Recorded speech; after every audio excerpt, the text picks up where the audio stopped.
কোনো ছাত্র না, কলেজে কলম ভাঙা কোনো মানুষ না, তিনি একজন পৃথিবীর সবচেয়ে সেরা বিশ্ববিদ্যালয়ে পড়াশোনা করা অন্যরকম মেধাবী একজন মানুষ। না, আওয়ামী লীগের ক্ষতির চাইতে দেশের উপকার হয়েছে, বিকজ তিনি পালানোর মতো নন, তিনি পালানোর মতো নন এবং তিনি পালাতে চাননি। তিনি এরকম চরিত্রের মানুষ, জনগণ তাকে ওই গণভবনে পিটিয়ে তাকে মেরে ফেলবে, তারপর তিনি সেখান থেকে যেতেন না। যারা ওখানে ছিলেন তাদের খবরের মাধ্যমে আমরা জানতে পেরেছি যে তিনি একেবারে সরাসরি তার এসএসএফ এর মাধ্যমে তিনি ফাইট করতে রাজি ছিলেন এবং ওখানে সেনাপ্রধানকে এসএসএফ এর মাধ্যমে গুলি করে মারার ব্যাপারে তিনি সিদ্ধান্ত নিয়েছিলেন। পরবর্তীতে এসএসএফ এর মানে যারা ওখানে গেছিলেন কর্তা ব্যক্তিরা, তারা বুঝানোর জন্য তারা শেখ রেহানার সহযোগিতা নেয় এবং শেখ রেহানার কথাও তিনি শুনেন নাই, তিনি জিদ করছিলেন যে আমি থাকবো, যা হয় হবে। এরপর যখন জয় পুরো বিষয়টি হ্যান্ডেল করেন এবং তিনি যখন বুঝান যে আপনি এখানে যদি থাকেন দেশের মানুষের ক্ষতি হবে, আরো হতাহত বাড়বে এবং এই গণভবনে আপনাকে যদি এইভাবে করে এবং ঘটনা যাই হোক না কেন আওয়ামী লীগ সবার ক্ষতি হবে, ফলে সেই জয়ের কথা সে কনভিন্স হয়ে তিনি কিন্তু গেছেন। এটা হলো বাস্তবতা, কিন্তু তিনি একেবারে সঙ্গে সঙ্গে ভয় পেয়ে চলে গেছেন, এটা একেবারেই অসম্ভব একটা বিষয়। যারা ওই ঘটনার সাথে জড়িত, সেনাপ্রধান ছিলেন, পুলিশ প্রধান ছিলেন, 3 বাহিনী প্রধান ছিলেন, এসএসএফ এর যারা লোক ছিলেন ওখানে, শেষ মুহূর্তে তার সাথে তার সহকারী ছিলেন নাজমা আক্তার এমপি ছিলেন, মতিয়া চৌধুরী ছিলেন, আরাফাত ছিলেন, ওই যে যাকে বলে মোহাম্মদ আরাফাত তথ্য প্রতিমন্ত্রী ছিল, হেলিকপ্টারে উঠানো পর্যন্ত তারা ছিলেন ওখানে, অনেক সরকারি তার পার্সোনাল যারা স্টাফ ছিলেন তারা ছিলেন। তো কাজেই এগুলো তো ইতিহাস, তারা এই জিনিসগুলো গোপন রাখতে পারবে না। আমি খালি বললাম যে শেখ হাসিনা বলছে পালাবো না পালাবো না, এখন সে পালিয়ে গেল, ইটস নট দ্য ট্রু। তাকে প্রথমত বাধ্য করার চেষ্টা করা হয়েছে, তিনি অবাধ্য হয়েছেন, বলে মরে যাব কিন্তু পালাবো না। পরবর্তীতে তার পরিবারের যারা লোকজন আছে তারা তাকে কনভিন্স করেছে যে এই সময়টাতে আপনার এখান থেকে সরে যাওয়াটা বুদ্ধিমানের কাজ। আচ্ছা, কিন্তু তিনি যখন দেশ ত্যাগ করলেন, আমি যেভাবে বলি পালিয়ে যাওয়া, দেশ ত্যাগ করা, পরবর্তীতে জয়ের বক্তব্যে আসছে রাজনীতি করবে না, পরপর 4 দিনে 4 রকমের মানে স্ববিরোধী বক্তব্য। না, এটা স্ববিরোধী বক্তব্য না, এটাই বাস্তবতা। এটা বাস্তবতা হলো এটা ভালো দিক, জয়ের ভালো দিক।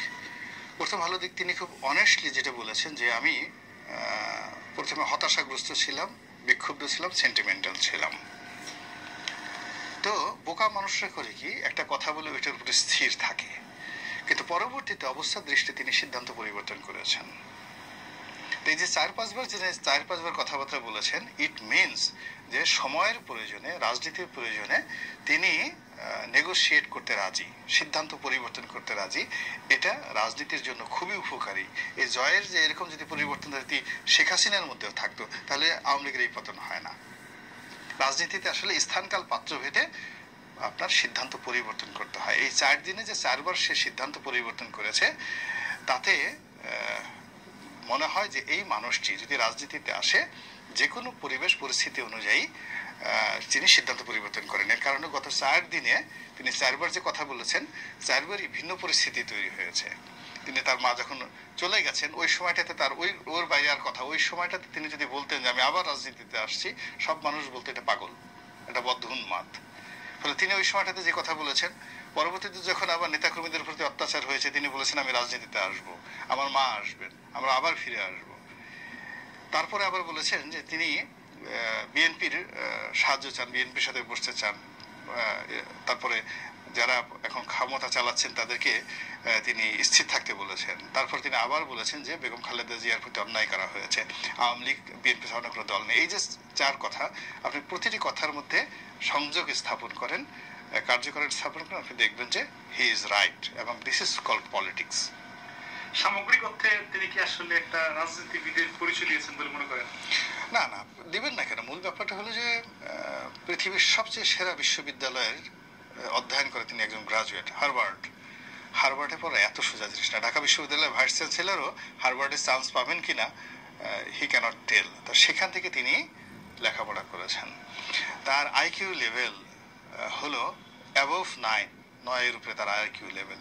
হি is not a normal man. তার জ্ঞান বোঝার জন্য আপনাকে ওই পর্যায়ের জ্ঞানী হতে হবে। তাদের আপনাদের দৃষ্টিতে আমরা যারা বুঝি না, আমরা তাকে কেউ পাগল বলি, কেউ অটিস্টিক বলি।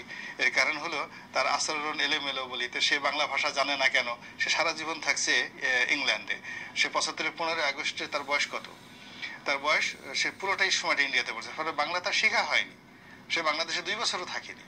ফলে যখনই বাংলা বলি সে সেটা ইংরেজিতে অনুবাদ করে গ্রহণ করে দেন, আবার বাংলাতে তার মস্তিষ্ক অনুবাদ করে আবার সেটা আমার কাছে বলতে যায়। ফলে তার বাংলাটা ভালো হয় না।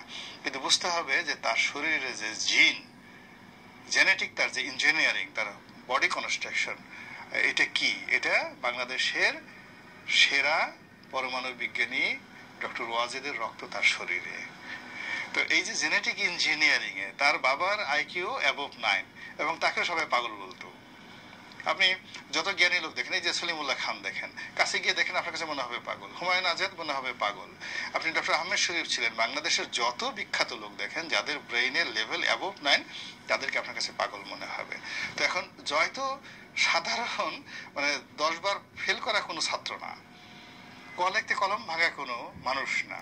তিনি একজন পৃথিবীর সবচেয়ে সেরা বিশ্ববিদ্যালয়ে পড়াশোনা করা অন্যরকম মেধাবী একজন মানুষ। কিন্তু আমরা বাংলাদেশের প্রেক্ষাপটে যারা ঢাকা কলেজ থেকে পড়েছি, ঢাকা ইউনিভার্সিটি পড়েছি, আমরা এই দেশের অবস্থায় থেকে জয়েরকে মূল্যায়ন করার মতো অবস্থা আমাদের নেই।